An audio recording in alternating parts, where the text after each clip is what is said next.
बूढ़े गिद्ध की सलाह की कहानी। यदि आप मेरे चैनल में नए हो तो मेरे चैनल को सब्सक्राइब करें, शेयर करें और लाइक करें। धन्यवाद। किसी घने जंगल में गिद्धों का एक झुंड रह करता था। उनका पूरा झुंड एक साथ उड़ना भरते और साथ में ही शिकार करते थे। एक बार वो सभी उड़ते उड़ते किसी टापू पर पहुंच गए। वहां बहुत सी मछली और मेढक रहते थे। उन्हें वो टापू बहुत अच्छा लगा। उसके खाने पीने और रहने की सारी सुविधाएं उस टापू पर मौजूद थी। सभी गिद्ध उसी टापू पर रहने लगे। अब उन्हें शिकार के लिए कहीं जाना भी नहीं पड़ता था। सभी बिना किसी मेहनत के भरपेट भोजन करते और उस टापू पर असली जीवन जीने लगे। उसी झुंड में एक बूढ़ा गिद्ध भी रहता था। वह बूढ़ा गिद्ध ये सब देखकर बहुत परेशान रहता था। उसे अपने साथियों की आलस भरी दशा देखकर चिंता होने लगी। वो सभी गिद्धों को कई बार चेतावनी भी देता कि मित्रों, हमें फिर से शिकार के लिए उड़ान भरनी चाहिए, ताकि हम अपना शिकार करने की कला को और भी मजबूत बनाए रख सकें।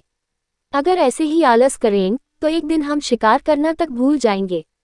इसलिए हमें जल्द ही अपने पुराने जंगल में वापस जाना चाहिए। उस बूढ़े गिद्ध की सलाह सुनकर सभी गिद्ध हंसने लगे। वो उसका मजाक बनाने लगे। उन्होंने कहा कि बूढ़ा होने की वजह से इनका दिमाग खराब हो गया है, इसलिए ये हमें आरामदायक जीवन छोड़कर जाने की सलाह दे रहे हैं। ये कहकर गिद्धों के झुंड से उस टापू से जाने से मना कर दिया। इसके बाद वह बूढ़ा गिद्ध अकेले ही वापस जंगल में लौट गया। कुछ दिनों के बाद उस बूढ़े गिद्ध ने सोचा कि बहुत समय हो गया, चलो उस टापू पर जाता हूँ और वहां पर अपने सगे लोगों और दोस्तों से मिलकर आता हूँ।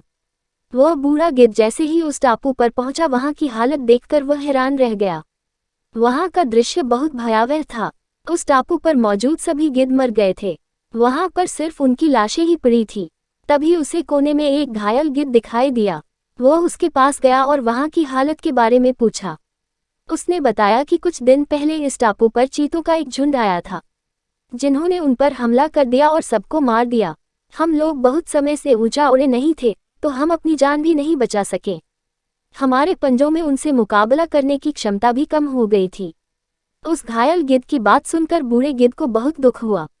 उसके मरने के बाद बूढ़ा गिद्ध वापस से अपने जंगल में वापस चला गया। कहानी से सीख, हमें हर हाल में अपनी शक्ति और अधिकारों की रक्षा करनी चाहिए।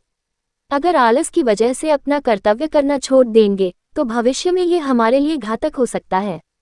पूरी कहानी सुनने के लिए धन्यवाद।